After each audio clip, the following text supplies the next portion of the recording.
Pemirsa Selamat Pagi Indonesia, kembali bersama saya Gadis Bianca. Dan pemirsa, bagi Anda pencinta buku pasti sudah cukup familiar ya dengan pameran buku terbesar dan paling dinanti Big Bad Wolf.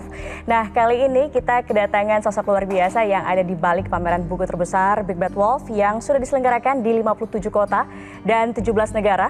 Perjalanan mereka ini dimulai dari Malaysia, pemirsa, saat mendirikan sebuah toko buku dengan visi sederhana, membuat buku jadi terjangkau dan bisa diakses siapa saja. Nah, dari ide tersebut, pemirsa, lahirlah Big Bad Wolf Sale, sebuah gerakan literasi global yang tidak hanya menjual buku murah tetapi juga membuka akses membaca ke berbagai penjuru dunia. Nah, tahun ini Big Bad Wolf akan hadir di Jakarta mulai tanggal 23 Oktober hingga 2 November mendatang. Dan tentunya dengan tempat yang lebih megah dan spektakuler, yakni di Nice Peak 2. Seperti apa sebetulnya, pemirsa, perjalanan Big Bad Wolf sejak diselenggarakan pertama kali tahun 2009 hingga kini? Langsung saja kita akan berbincang dengan founder Big Bad Wolf, Andrew Yap, yang sudah hadir di studio MetroTV. Hi Andrew, thank you so much for being here with us. Hi, thank you for having me. Great to be back. Really happy to have you here, Andrew. First of all, let's take it back to the very beginning. What is the idea behind Big Bad Wolf, and what were you actually hoping to change in the book industries back then? So it's just a very simple idea. We want to make books accessible and affordable.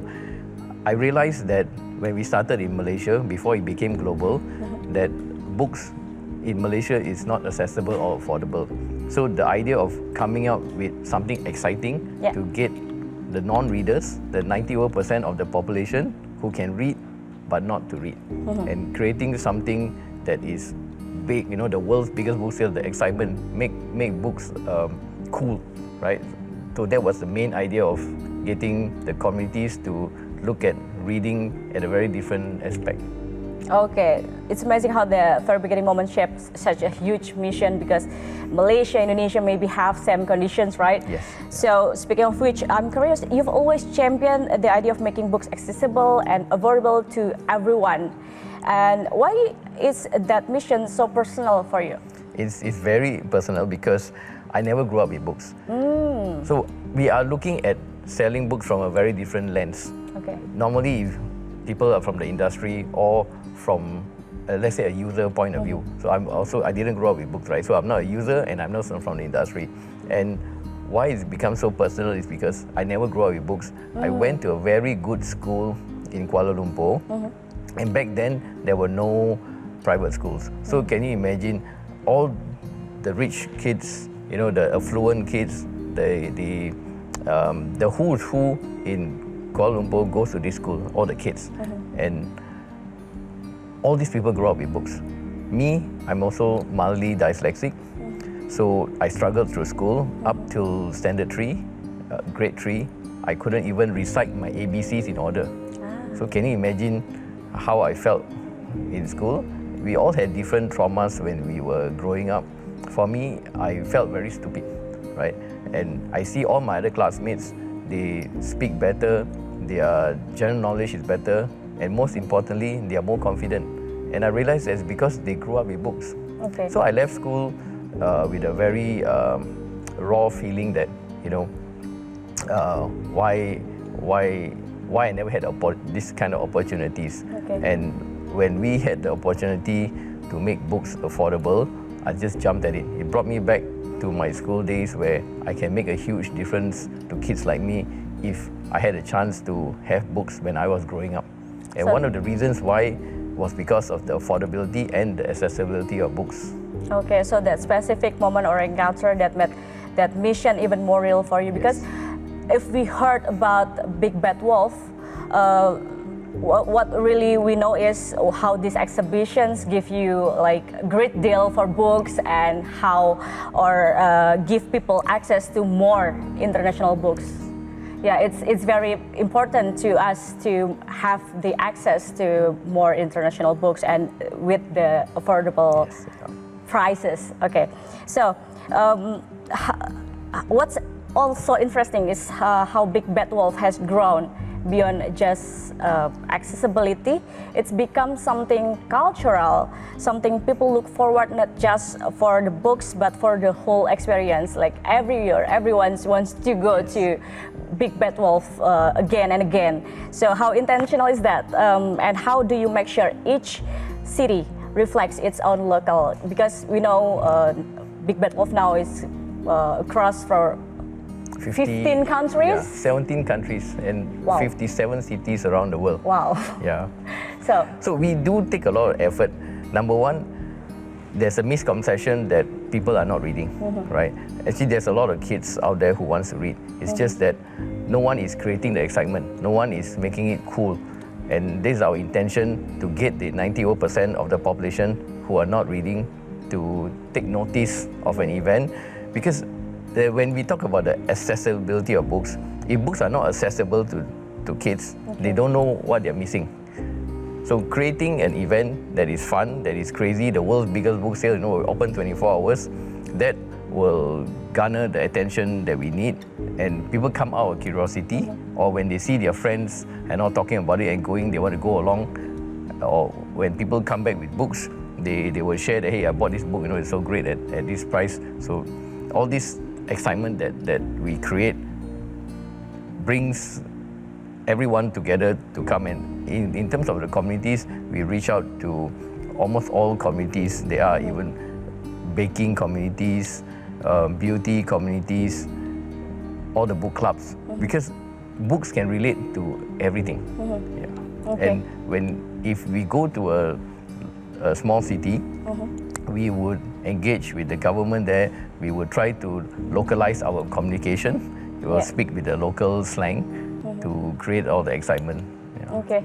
Have you ever imagined that this movement become such a big scale and giving the impact, the big impact for maybe young generations as just developed countries? What do you think? No, if you ask me 15 years ago or 16 years ago when you first started, that Big Bad Wolf would be where it is today, or whether I would be sitting here, I would say no way. I just thought that in a little way, in one little bookstore, we just wanted to make books accessible in Malaysia. Never knew that it was a global problem. As we grew in Malaysia, there were many requests to go to neighboring countries, and in 2016 was the biggest breakthrough that we took the leap to leave Malaysia to do it in Jakarta. So then there was no turning back. We were so well received in Indonesia. Wow, Yeah. such a long journey. Yes. Okay, so we're going break for now. Okay. After the commercial break, we are going to dive deeper into Big Bad Wolf Jakarta 2025. Pemirsa, jangan kemana-mana, tetap bersama kami di Selamat Pagi Indonesia. Kami akan segera kembali.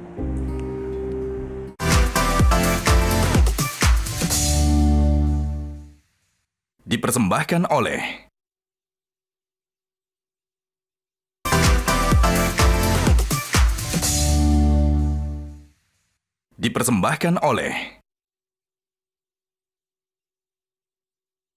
Kembali di Selamat Pagi Indonesia, pemirsa, masih bersama dengan founder Big Bad Wolf, Andrew. We are switching gears a bit. Okay. This year's Big Bad Wolf in Indonesia feels bigger than ever. So what sets this 2025 editions apart from previous years? What's the theme this time, and how many publishers or titles are featured? The theme is changing the world, one book at a time. Okay. We have close to around 200 publishers that is supporting us. Wow. And what is really exciting for this year's sale is we have almost 10 years of data of what the Indonesians would love to read, and we are catering it for that. And so I would say that the main thing would always be the books. We have a lot of bestsellers. We have an amazing Harry Potter section just for the Harry Potter fans, and also graphic novels. There will be the biggest display of graphic novels ever in probably on all our events. Wow. Yeah. Okay. So a lot of exciting things will be happening this year. Sure. Can you elaborate changing the world one book at a time?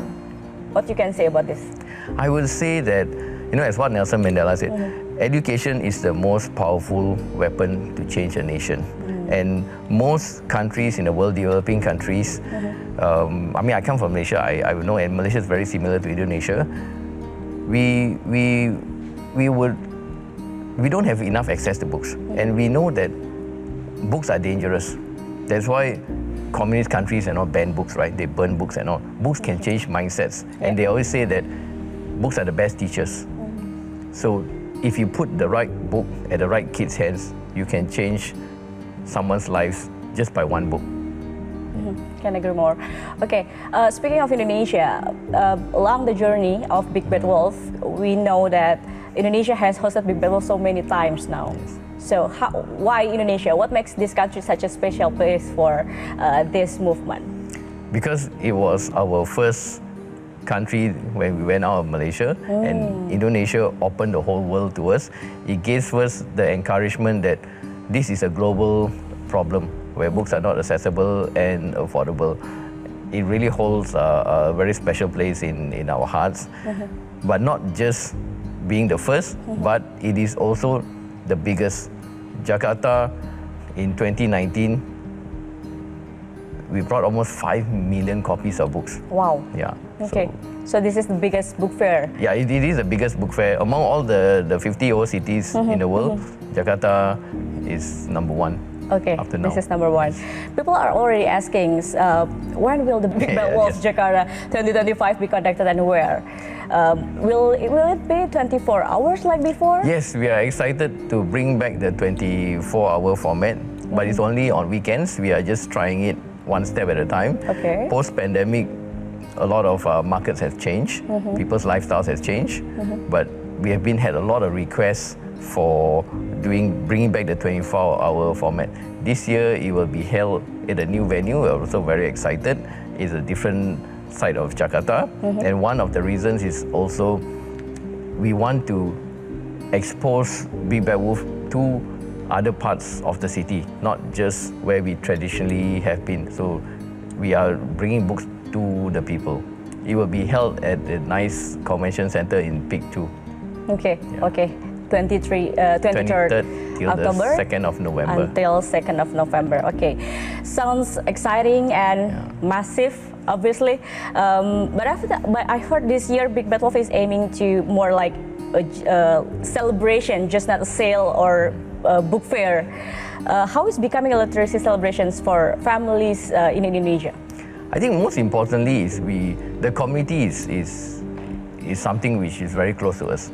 And for the different cities that we've been to, we have reached out to a lot of underprivileged communities, working very closely with the local governments to see how we can help address not so much education issues, but literally literacy issues. Or every state government has an initiative to get the people to read more. So we always invite them, encourage them to let the population know that there's something amazing going on.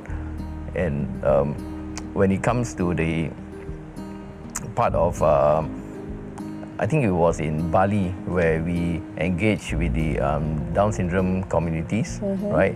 And having the family over, having the kids over to give them books and to expose them to books. So these are the many initiatives that we always embark on. Okay, so if you're coming to the Big Bad Wolf, it's not just buying books, it's about creating a full of experience, right? Okay, what are the highlights or must-visit sections that visitors shouldn't miss to this year event? I think this year is definitely bringing back 24-hour excitement. Okay. We have the biggest graphic novel selection ever. I think we're bringing almost 30 to 40,000 copies, and at a very special price.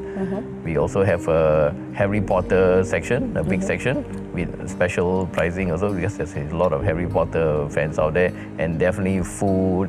And the convention center has also set up other sections around the hall for activities, because we're expecting more than 500,000 people to come. Okay, I think so many book lovers can't wait to visit Big Bad Wolf in Jakarta. Yeah, it will be great. Yes. Okay, before we close, I'm sure many Indonesian book lovers are watching right now. What message do you have for them to get ready to join the Big Battle of 2025? I would like to invite everyone. It's not easy to host such a huge event, and a lot of effort been taken up by the team, and we also have partners with us, and it's something really amazing. You know, it's the world's book sale, biggest book sale. Come and see for yourself if you haven't been to the event. See the excitement that we bring. It's a family day out. Come and have fun and enjoy the books. Okay, enjoy the books, enjoy the experience, all of the experience you can try in Big Battle 2025. Okay, thank you so much, Andrew, for giving us a look deeper into the Big Bad Wolf. So we can wait to see what Big Bad Wolf will do in so many years from now, especially in Indonesia. And of course, I will see you around at Big Bad Wolf 2025. Thank you so much for your time. Such a pleasure to have you here. Oke, dan itu dia pemirsa perbincangan kita kali ini bersama dengan founder dari Big Bad Wolf, Andrew Yap. Dan perbincangan ini sekaligus menutup perjumpaan kita di Selamat Pagi Indonesia. Akhir kata saya Gadis Bianca, mewakili kerabat kru yang bertugas pamit undur diri. Selamat pagi, sampai jumpa. Jelajahi cara baru mendapatkan informasi. Download MetroTV Extend sekarang.